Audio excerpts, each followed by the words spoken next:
Hello बच्चों, आज की कक्षा में आप सभी का बहुत बहुत स्वागत है। आज हम लोग वसंत भाग 3 का पाठ 11 जब सिनेमा ने बोलना सीखा की पुनरावृत्ति करेंगे। इस पाठ के माध्यम से यह बताया गया है कि मूक चलचित्र के बदले भारत में सिनेमा जगत में बोलने वाले चलचित्र सन 14 मार्च 1931 से शुरू हुए। यानी 1931 के बाद से ऐसे चलचित्र बनने लगे जिनमें कलाकार बोलने लगे। भारत में 14 मार्च 1931 को पहली बार सिनेमा घर में लगी फिल्म जो बोलती थी, इस दिन भारत की पहली बोलती फिल्म आलम आरा प्रदर्शित हुई। इससे पहले सभी फिल्म मूक बनती थी। मूक यानी कि जिसमें जो बोलता नहीं है, जिसमें कोई बोलता नहीं है उसे मूक बोलते हैं। मूक का अर्थ न बोलना।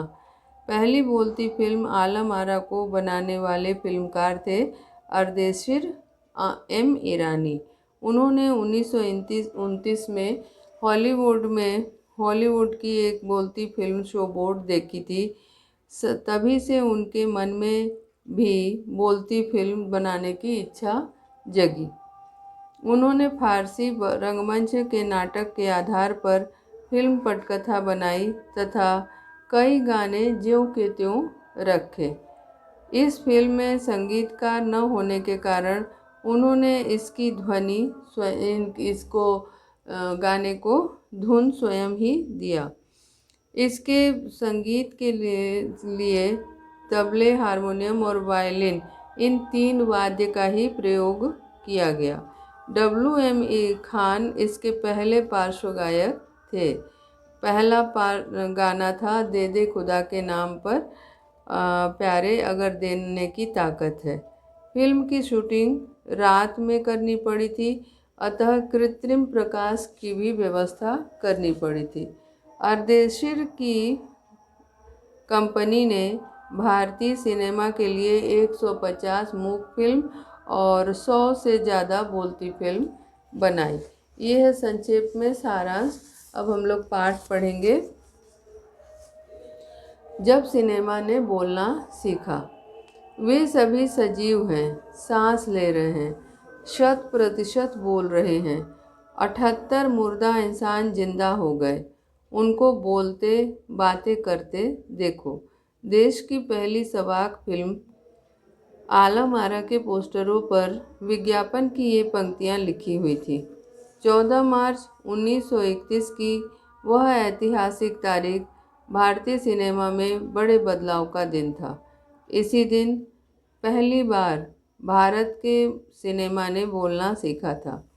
हालांकि वह दौर ऐसा था जब मूक सिनेमा लोकप्रियता के शिखर पर था।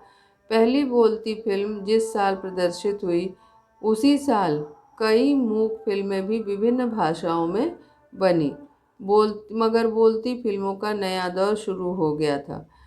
इस फिल्म में जो बोलती सवाक फिल्म बनी, उसमें विज्ञापन में लिखा गया था कि वे सभी सजीव हैं। मैंने लोगों को, जनता को आकर्षित करने के लिए ये लिखा गया था कि वे सभी सजीव हैं, सांस ले रहे हैं, 100% बोल रहे हैं। 78 मुर्दा इंसान जग गए।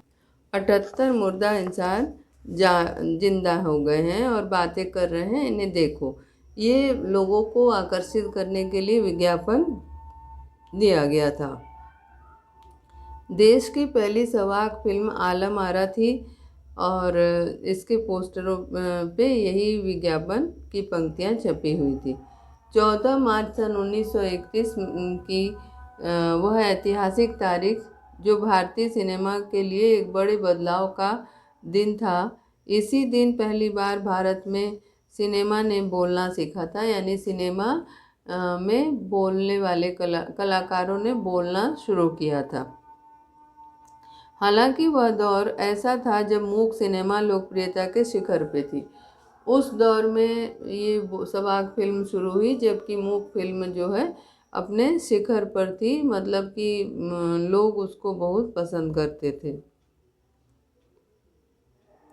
पहली बोलती फिल्म जिस साल प्रदर्शित हुई, उसी साल कई मूक फिल्में भी विभिन्न भाषाओं में प्रदर्शित हुई। उसी साल कई मूक फिल्में भी विभिन्न भाषाओं में प्रदर्शित हुई। जिस साल ये बोलती हुई फिल्म शुरू हुई, उसी साल कई मूक फिल्में भी प्रदर्शित हुई। सजीव का अर्थ जीता जागता। सजीव का अर्थ है जीता जागता। ठीक है। अब जीते जागते हंसते बोलते। 100%।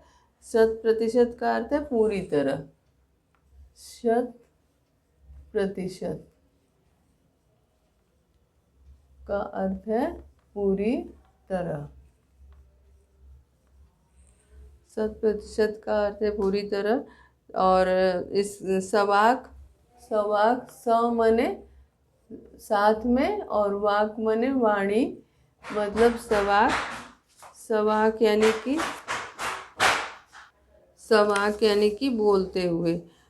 ऐतिहासिक, इतिहास संबंधी।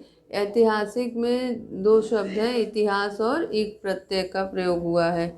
तो यहाँ पे ये कह रहे हैं मूक मने गूंगा जो बोल नहीं सकता। मूक का अर्थ होगा गूंगा जो बोल नहीं सकता।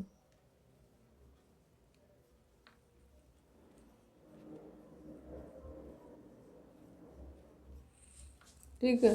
तो यहाँ पे ये कह रहे हैं कि इस प्रकार 14 मार्च 1931 का दिन जो है वो ऐतिहासिक दिन था। उस दिन सिनेमा ने बोलना सीखा था सबसे पहले, यानी कि सिनेमा में बोलने वाले कलाकारों ने माने भावों को व्यक्त करते हुए भी बोलना शुरू किया था। पहली बोलती फिल्म आलम आरा बनाने वाले फिल्मकार थे अर्देशीर एम ईरानी। अर्देशीर ने 1929 में हॉलीवुड की एक बोलती फिल्म शो बोर्ड देखी और उनके मन में बोलती फिल्म बनाने की इच्छा जगी। कह रहे हैं यहाँ पे कि पहली बोलती फिल्म जो आलम आरा बनी, उसको बनाने के लिए बनाने वाले फिल्मकार ने सबसे पहले 1929 में हॉलीवुड की एक फिल्म देखी जिसका नाम था शो बोट। और इसी शो बोट को बनाने के बाद उनके मन में इच्छा जगी कि वे भी बोलती फिल्म बनाएं। पारसी फिल्म बनाने की इच्छा पारसी रंगमंच के एक लोकप्रिय नाटक को उन्होंने आधार बनाकर अपनी फिल्म की पटकथा लिखी। पटकथा माने कहानी। पटकथा यानी फिल्म की कहानी। पटकथा यानी फिल्म की कहानी। फिल्म की कहानी। तो यहाँ पे ये बोल रहे हैं कि ये पटकथा उन्होंने लिखी थी शोबोट। एक पारसी शोबोट देखने के बाद उनके मन में एक फिल्म बनाने की इच्छा जगी जो कि बोलती हुई हो, और उसके लिए उन्हें प्रेरणा मिली उसे हॉलीवुड की फिल्म से। और इसके बाद उन्होंने पारसी रंगमंच की एक लोकप्रिय कहानी को आधार बनाकर उन फिल्म की कहानी उन्होंने लिखी। इस नाटक के कई गाने ज्यों के त्यों फिल्म में ले लिए गए। जो पारसी नाटक को उन्होंने आधार बनाया था, उस नाटक के कई गाने ज्यों के त्यों इसमें ले लिए गए थे। एक इंटरव्यू में अर्देशीर ने उस वक्त कहा था, हमारे पास कोई संवाद लेखक नहीं था, गीतकार नहीं था, संगीतकार नहीं था। इन सबकी शुरुआत होनी थी। अर्देशीर ने फिल्म के गानों के लिए स्वयं की धुनें चुनी। फिल्म के संगीत में महज 3 वाद्य तबला, हारमोनियम और वायलिन का इस्तेमाल किया गया। आलम आरा में संगीतकार या गीतकार के स्वतंत्र रूप से किसी का नाम नहीं डाला गया था। इस फिल्म में पहले पार्श्व गायक बने WM खान। पहला गाना था दे दे खुदा के नाम पर प्यारे अगर दे सकते हैं। ये यहाँ बता रहे हैं कि इस नाटक के कई गाने जो कि त्यों इसमें ले लिए गए थे। उसके बाद जब उनका इंटरव्यू हुआ फिल्म बनाने वाले अर्देशीर M ईरानी जी का, तो उन्होंने उस वक्त कहा था कि हमारे पास कोई भी संवाद लेखक नहीं था, कोई गाना लिखने वाला नहीं था, कोई संगीत देने वाला नहीं था। ये मतलब कि फिल्म जब बनी थी उस समय इन सारे कलाकारों का अभाव था। इन सबकी शुरुआत होनी थी। अर्देशीर ने अपने गानों के लिए उन्होंने देखा जब कोई संगीतकार नहीं है तो उन्होंने खुद अपने गानों की धुनें चुनी। फिल्म के संगीत में महज 3 वाद्य का प्रयोग हुआ था, तबला, हारमोनियम और वायलिन। इन तीनों का ही इस्तेमाल हुआ था। आलम आरा में संगीतकार या गीतकार में स्वतंत्र रूप से किसी का नाम नहीं डाला गया था। स्वतंत्र रूप से कोई गीतकार और संगीतकार नहीं थे इस फिल्म में, इसीलिए किसी का नाम स्वतंत्र रूप से नहीं डाला गया था। इस फिल्म में पहले पार्श्व गायक बने। पार्श्व गायक किसे कहते हैं? पार्श्व गायक माने जो फिल्म के पर्दे के पीछे से जो गाना गाने वाले होते हैं उन्हें पार्श्व गायक कहते हैं। पार्श्व गायक, पार्श्व गायक का मतलब है फिल्म के पर्दे के पीछे से गाने वाले।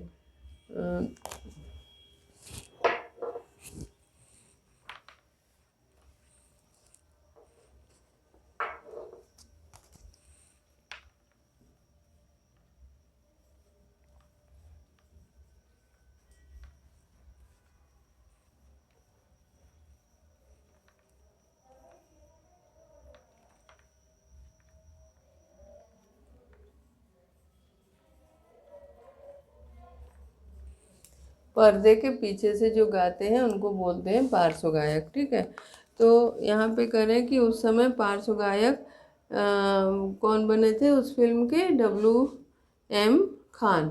और पहला गाना उन्होंने गाया कि दे दे खुदा के नाम प्यारे अगर देने की ताकत है। आलम आरा का संगीत उस समय डिस्क फॉर्म में रिकॉर्ड नहीं किया जा सका।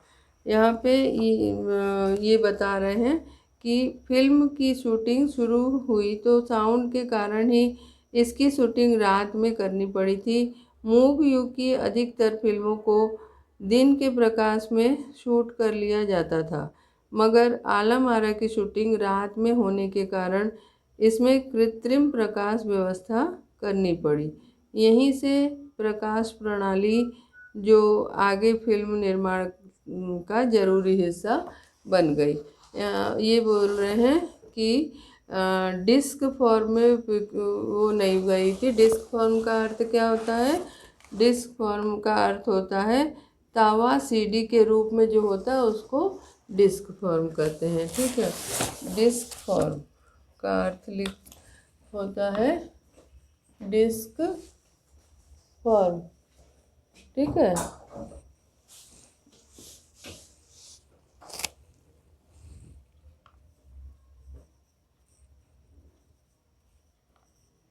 डिस्क फॉर्म का अर्थ है तवा CD के रूप में।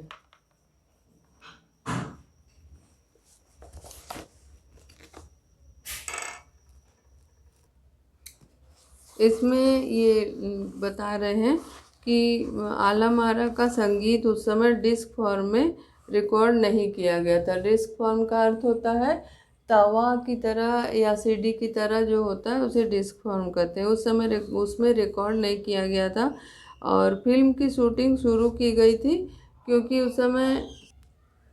उस समय जो है साउंड के कारण जो शूटिंग की गई थी वो रात में की गई थी क्योंकि बाहरी आवाज़ आ जाती।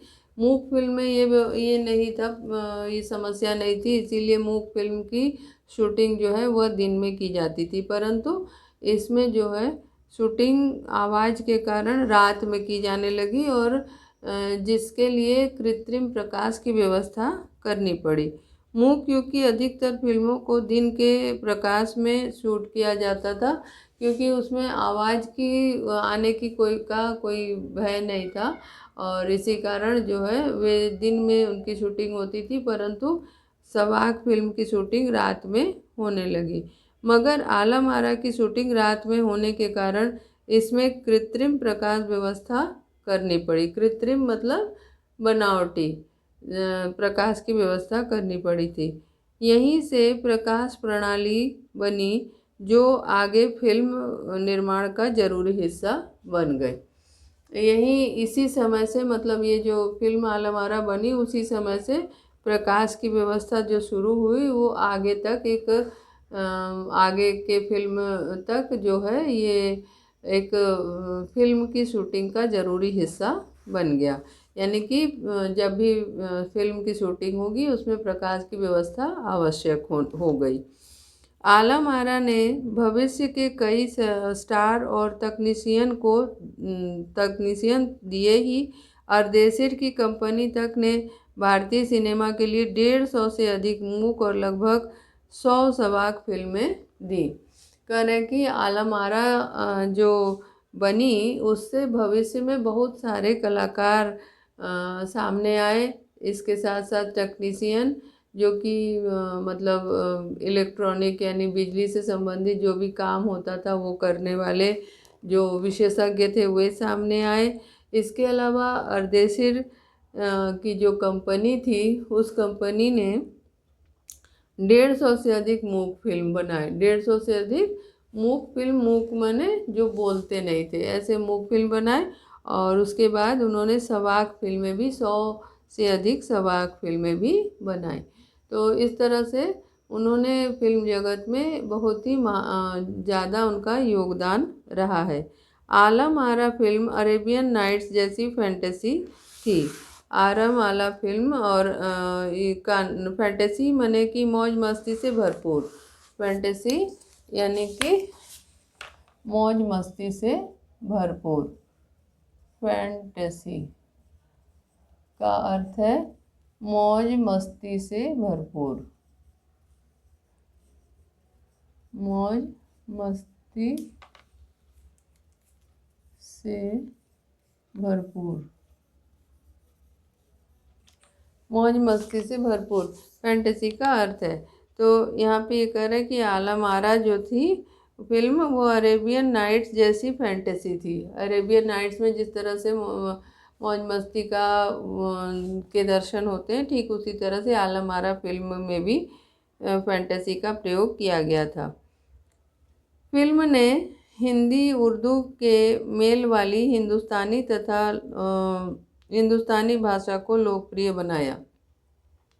इन्होंने अपनी फिल्म में हिंदी के साथ उर्दू का मिश्रण वाली भाषा का प्रयोग किया।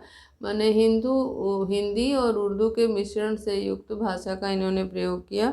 और इसकी जो हिंदुस्तानी भाषा को इस फिल्म के कारण यहाँ पे हिंदी और उर्दू मिश्रित जो हिंदुस्तानी भाषा थी वह बड़ी लोकप्रिय हुई। इसमें गीत, संगीत तथा नृत्य के अनोखे संयोजन थे। इसमें गीत, संगीत तथा नृत्य का अनोखा संयोजन था। मैंने इन तीनों ही कलाओं का इसमें बड़ा अच्छा सा बेजोड़ स्वरूप दिखाई दिया, गीत, संगीत और नृत्य का। फिल्म की नायिका जुबैदा थी। इस फिल्म की आलम आरा फिल्म जो बनी थी इसकी नायिका कौन थी? इसकी नायिका थी जुबैदा।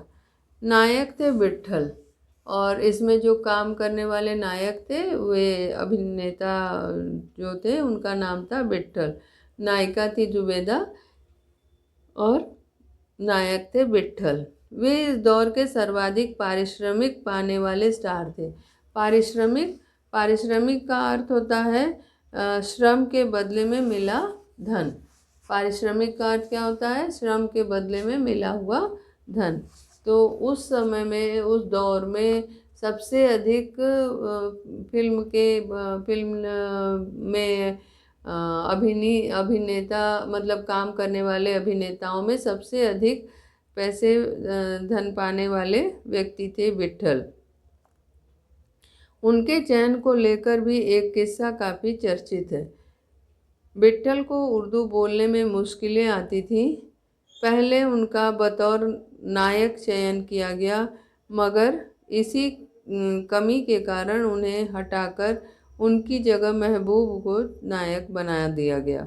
विट्ठल नाराज़ हो गए और अपना हक पाने के लिए उन्होंने मुकदमा कर दिया।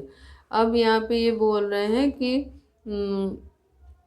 विट्ठल के नायक बनने के पीछे भी एक कहानी, एक घटना मशहूर हुई, चर्चित हुई।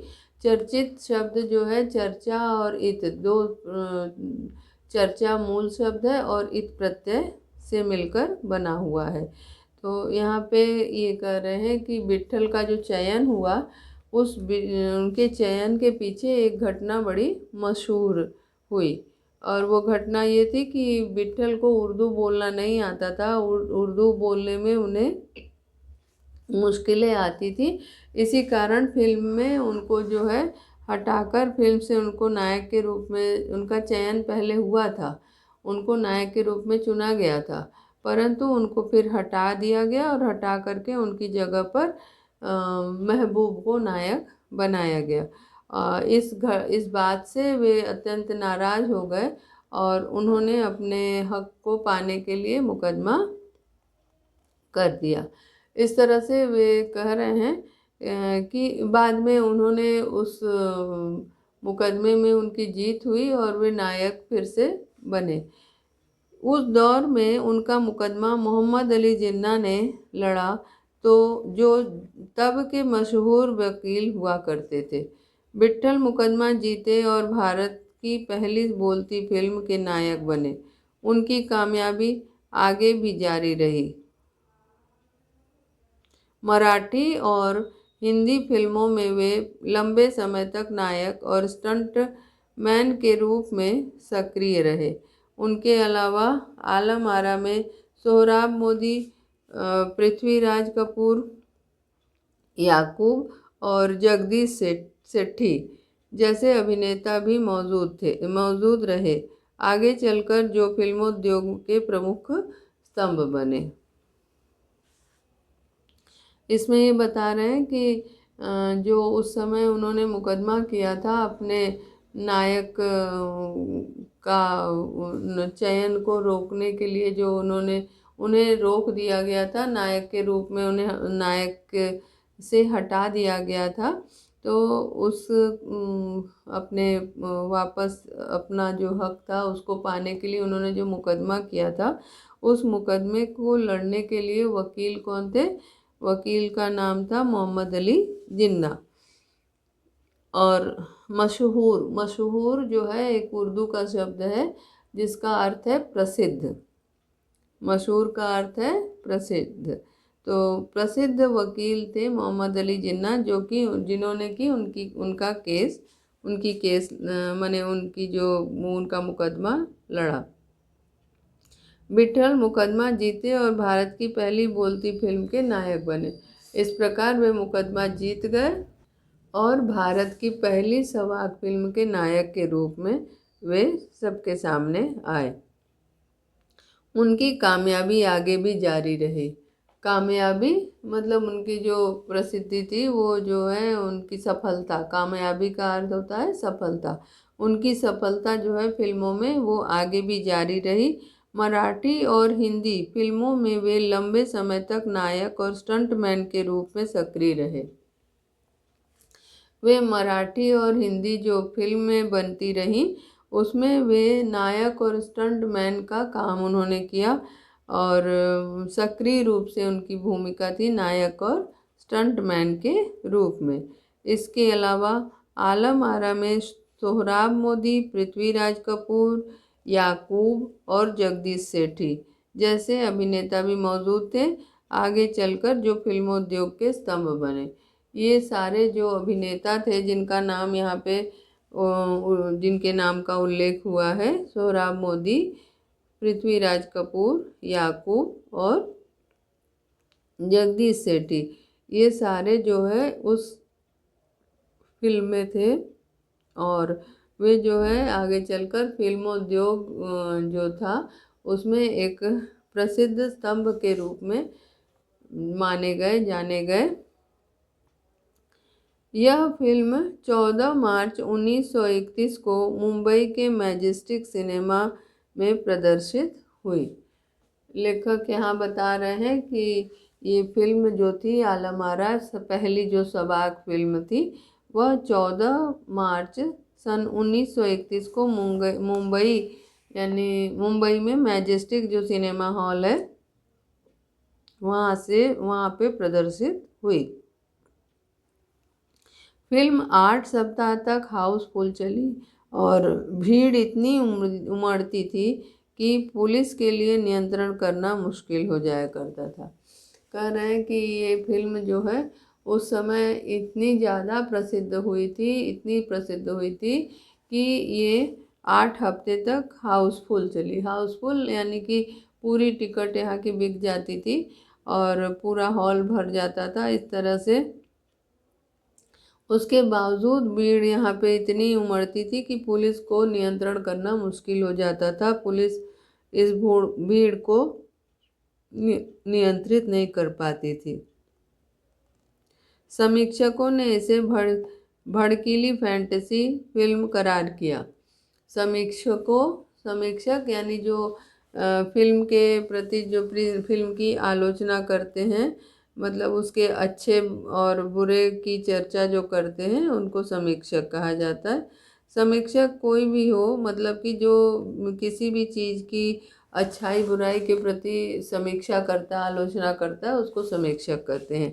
तो यहाँ पे ये बता रहे हैं कि समीक्षकों ने इसे भड़कीली फैंटेसी फिल्म करार दिया था, मगर दर्शकों के लिए यह फिल्म एक अनोखा अनुभव था।